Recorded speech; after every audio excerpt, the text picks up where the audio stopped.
Having served in Vietnam, William remained faithful to his standards of dedicated service, and as in 1 Peter 4:10, was not hesitant to use whatever gifts he has to serve one another faithfully.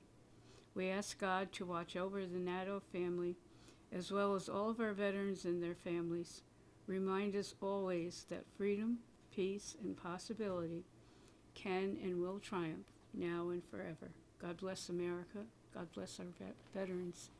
And when I look at the next generation of kids growing up in this country, and I sit there and I'm like, just look at that veteran that came back, could have lived a quiet life, but yet gave back so much to the community and left a legacy. That's what it means to me to honor these veterans every month and every day. And the veterans that laid their lives down on the line that didn't get to come home or continue to carry the battle scars with them through their life, but live a life when they come home and do what they want to do. And to talk about your dad, your grandfather, your brother, his extraordinary career from January 1970 to January 1973, serving his country, helping you in the hospital, treating wounded soldiers, and as many decorations as Bronze Star, sharpshooter, and I could go on. Distinguished career of serving in Vietnam. And then coming back and working for the VA. And realized I had to get out of the VA. Back to a little bit better now, Jen. But, the VA back in the 70s was a little rough. But to decide to sit there and say, I want to go open a salon, cut hair, and do extraordinary stuff. And to do that, to leave, to decide to go in a different path in life and have that shop in the city of Cohoes, where he was born and raised since 1950, to live his life and then to have extraordinary children and, and to go on and do great things. So in recognition of his service to the nation, I ask that a flag be flown over our nation's capital in honor, in respect, and memory of his legacy of having served in the United States Army. We're thankful for his service, and my hope, my prayer for William is that he rests eternally in the arms of his Creator. So God bless him. Thank you for the opportunity to say and offer humble thanks for his service, and may he rest in peace. To then give back to that future generation of veterans, letting them know that this is how it should be. This is the example that we set. This is how the United States veterans treat each other.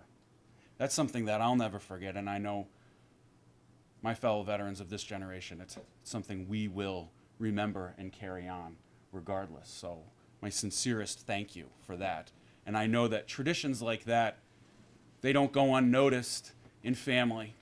And I'm sure the traditions and experiences that he did talk about, it's something that you remember, it's something that you're going to pass down and relive for future legacies in your family.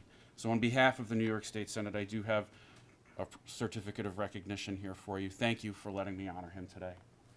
Admittedly, I don't think I'm saying anything out of school. Billy was a social kind of person. He fit in well. If you're president of PAA, trust me, in Cohoes, you're social by every stretch of the imagination. And he was also a business neighbor. He was at 220, it was Main Street Designs, what's the name of his hair design folks place, but he was only 5 doors down from the pharmacy. And I can tell you, in the mornings, back in the time when I didn't have both the mayor's job and this job, I would be out just doing what my grandfather taught me to do, which is to sweep your sidewalk, make sure your place looks clean. And Billy wasn't too far behind by any stretch of the imagination. And as was alluded to by the county executive as well, that is kind of like the social center of a community, is where people are going not only to maybe get a little bit better on their grooming, but more importantly, to get resituated in life. So to the family, there's no better way to show love and respect for your loved one than to give us the opportunity here in Albany County to know a little bit about him. I have to say it's so moving to be part of these ceremonies because they do tell us a couple things. First of all, they showcase a great American tradition, which is military service.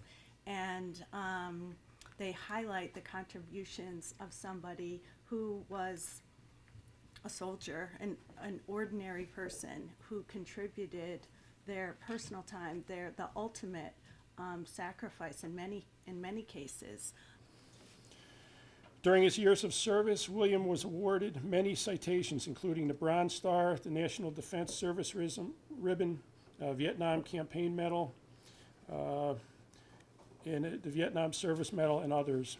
And after serving his country, William worked for the Albany VA before starting his own company, as John mentioned, Main Street Design. When he wasn't working, he enjoyed spending time with his family and friends and being at the Polish American Association in Cohoes, where he was a lifelong member and past president. Now, therefore, I, William T. Keeler, Mayor of the City of Cohoes, proudly recognize William Nadeau on his honorable day and encourage our communities to support our veterans and military families who dedicate themselves to our country every day. And though I'm not from Cohoes, regrettably, I am from the City of Albany, and my jurisdiction powers extend only to the City of Albany, but Mayor Sheehan, who unfortunately was not able to be here today, has provided me the proclamation to let you know that today, February 3rd, 2025, is William Nadeau Day in the City of Albany. So congratulations, and thank you for sharing William with us today. You know, we hear the stories about folks coming home and not necessarily being honored. So it's awesome that we get to honor him today, as well as we continually honor our Vietnam vets. But it's, you know, for our folks at Watervliet, you know, we have folks that are veterans, but a lot of folks serve not only in the uniform, but out of it. And, you know, it's always awesome to honor our veterans and then also those who serve us every day in other roles as well. So encourage us to do that. Please accept this small and inadequate token of our appreciation. And thank you for allowing me to be here this morning. Out of 14, there were 10 brothers. Out of 10 brothers, 8 served in the United States military. In addition, my grandfather, Billy's dad, was a World War II veteran, a tanker in World War II. So our family has a long tradition of military service. And I can remember growing up, Uncle Billy was probably, if not the largest, aside from my father, and of course my Uncle Gil, the biggest influence I had on building this sense of patriotism and perhaps an inner desire to serve in the military as well. Uncle Billy was very proud of his service. And even though he really wasn't treated that well or didn't get the recognition like a lot of Vietnam veterans, I think some people may think that that's kind of become like this myth or not. But I can tell you in 15 years of veteran services, it's absolutely not. It was brought up when Uncle Billy retired. I'll tell you when he retired. It was 2012, and it was after 3 years of fighting for his benefits.